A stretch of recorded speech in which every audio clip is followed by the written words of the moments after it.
കേരളത്തിലെ യൂത്ത് കോൺഗ്രസിന് ഒരു പ്രസിഡന്റ് ഇല്ലാതായിട്ട് ഒരാഴ്ച കഴിയുന്നു.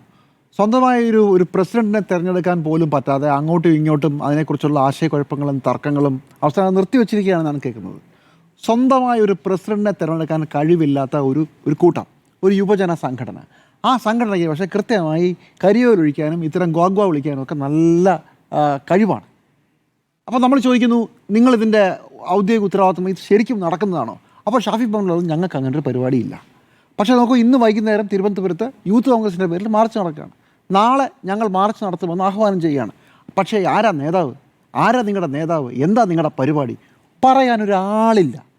സ്വന്തമായ ഒരു പ്രസിഡന്റിനെ തിരഞ്ഞെടുക്കാൻ കഴിവില്ലാത്ത, സ്വന്തമായൊരു നേതൃത്വത്തെ ഒരുമിച്ച് നിർത്താൻ കഴിവില്ലാത്ത, എന്താണ് നിങ്ങൾ ചെയ്യാൻ പോകുന്നത്, നിങ്ങളുടെ ഉദ്ദേശം എന്താണെന്ന് വ്യക്തമായി പറയാൻ ശേഷിയില്ലാത്ത ഒരു സംഘടന ഇങ്ങനെ നടത്തുന്ന ഒരു ഗ്വാഗ്വ വിളിയെ പുച്ഛിക്കാനല്ലാതെ വേറെ ഒന്നും തോന്നുന്നില്ല. ഒരു കരിയോയിലല്ല. ഇനിയിപ്പോൾ തല്ലായാലും കേരളത്തിലെ മാധ്യമപ്രവർത്തകർ, വ്യക്തിപരമായി ഞാനടക്കമുള്ളവർ ഇങ്ങനെ പലരുടെയും നിന്നും തല്ലൊക്കെ വാങ്ങിച്ചിട്ടുണ്ട്. അതൊന്നും അല്ല വിഷയം. പ്രശ്നം നിങ്ങൾക്ക് തല്ലാനാണ് പരിപാടിയെങ്കിൽ, കരിയോലൊഴിക്കാനാണ് പരിപാടിയെങ്കിൽ അത് പറയാനുള്ള ധൈര്യമെങ്കിലും കാണിക്കണം. നിങ്ങളുടെ നേതൃത്വം അങ്ങനെ ഒരു പ്രസ്താവന ഇറക്കുമോ? ശരി, ഇതാണ് ഞങ്ങളുടെ വിഷയം. അങ്ങനെയാണെങ്കിൽ നമുക്ക് നേർക്കും നേർന്ന് ഫൈറ്റ് ചെയ്യാൻ നിലവാരമെങ്കിലും ഉണ്ട്.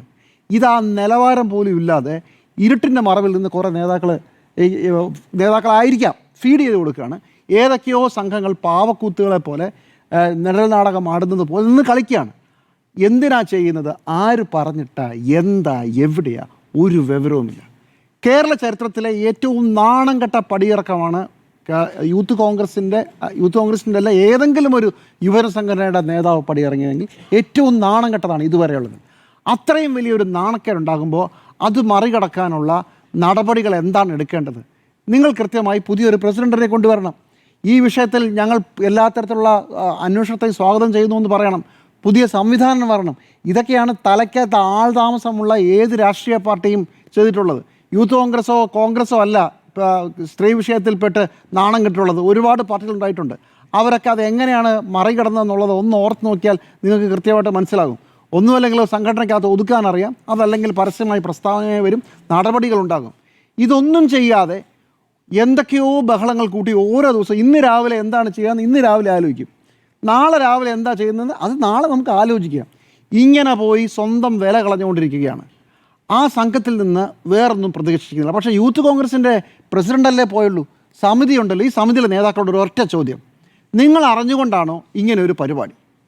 അങ്ങനെയാണെങ്കിൽ എന്താണ് നിങ്ങൾ മുന്നോട്ട് വയ്ക്കുന്ന കാര്യം? രാഹുൽ മാങ്കൂട്ടത്തിനെതിരായ ഓഡിയോ ക്ലിപ്പുകൾ ഞങ്ങൾ പുറത്തുവിട്ടു എന്നുള്ളതാണോ? അതോ ഞങ്ങൾക്കെതിരെ വേറെ എന്തെങ്കിലും നിങ്ങൾക്ക് ആരോപണമുണ്ടോ?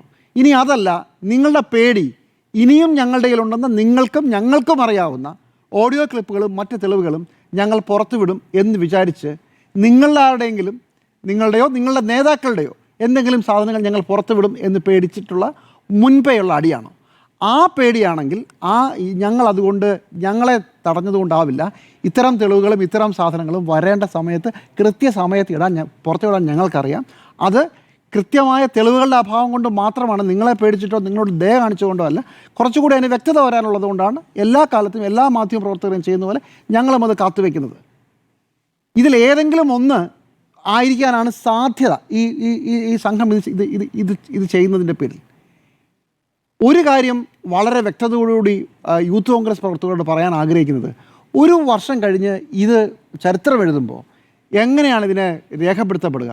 രാഹുൽ മാങ്കൂട്ടത്തിൽ എന്ന് പറയുന്ന ഒരു യുവജന നേതാവ്, സംസ്ഥാന പ്രസിഡന്റിനെതിരെ ഒരു അലിഗേഷൻ ഉണ്ടായി. ആ അലിഗേഷൻ വളരെ നാണം കെട്ടതാണ്. റിപ്പോർട്ടർ TV അതിൻ്റെ ഓഡിയോ ക്ലിപ്പുകൾ പുറത്തുവിട്ടു. അതിനുശേഷം റിപ്പോർട്ടർ TVയുടെ ഓഫീസിലേക്ക് യൂത്ത് കോൺഗ്രസ് പ്രവർത്തകർ മാർച്ച് നടത്തി. ഇതാണല്ലോ അവസാനം ചരിത്രത്തിൽ എഴുതി വയ്ക്കാൻ പോകുന്നത്. നിങ്ങൾക്കാണ് നാണക്കേട്.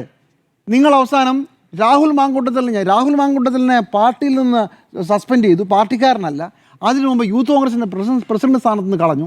നിങ്ങൾക്ക് അയാൾ ഒന്നുമല്ല, നിങ്ങൾ അവളെ പുറത്താക്കി കഴിഞ്ഞു. കോൺഗ്രസിലെ പ്രധാനപ്പെട്ട നേതാക്കൾ, വനിതാ നേതാക്കൾ എല്ലാവരും ഇദ്ദേഹത്തെ കൈയൊഴിഞ്ഞും കഴിഞ്ഞു. എന്നിട്ട് രാഹുൽ മാങ്കൂട്ടത്തിന് വേണ്ടി ഒരു ഷാഡോ യുദ്ധം നടത്തുകയാണ്. അപ്പോൾ ശരിക്കും രാഹുൽ മാങ്കൂട്ടത്തിൽ പാർട്ടിയിൽ നിന്ന് ഇറങ്ങിയിട്ടില്ല എന്ന സന്ദേശം കൂടിയല്ലേ പ്രിയപ്പെട്ട യൂത്ത് കോൺഗ്രസ് നേതാക്കളെ നിങ്ങൾ സമൂഹത്തിന് കൊടുക്കുന്നത്? കേരളത്തിൽ ഇപ്പോൾ ഏറ്റവും ആളുകൾ വെറുക്കപ്പെടുന്ന, അദ്ദേഹത്തിന് സംശയത്തിന് ആനുകൂല്യമൊക്കെ കൊടുക്കാം, പക്ഷേ തൽക്കാലം ഏറ്റവും കൂടുതൽ വെറുക്കപ്പെടുന്ന ഒരു മനുഷ്യന് വേണ്ടി നിങ്ങളെടുക്കുന്ന വിടുപണി, നിങ്ങൾ കഴിഞ്ഞ കുറേ ദിവസം ഇതൊന്നും ശരിയല്ലെന്നും ഇത്തരം ആളുകളെ പാർട്ടിയിൽ വെച്ചുകൊണ്ടിരിക്കാൻ പോലും പാടില്ലെന്നും അവസാനം കൂട്ടായ തീരുമാനമെടുത്ത് അയാളെ സസ്പെൻഡ് ചെയ്യാനെടുത്ത തീരുമാനവുമെല്ലാം റദ്ദാക്കുന്നതാണ് രാഹുൽ മാങ്കുട്ടത്തിലെ രാജിക്ക് കാരണമായ റിപ്പോർട്ടർ ടിവിയിലെ മാധ്യമപ്രവർത്തകർക്കെതിരെ നടത്തുന്ന ഈ ആക്രോശങ്ങളും ഈ ഗോഗാവിളികളും. അതുകൊണ്ട് ഓരോ മാർച്ചുകളും ഇനിയും നടത്തിക്കൊള്ളൂ. നിങ്ങളുടെ വില ഇടിഞ്ഞുകൊണ്ടേയിരിക്കും. അത് നിങ്ങളുടെ ഗതികേടാണ്, നിങ്ങളുടെ യോഗമാണ്. അനുഭവിച്ചുകൊള്ളുക.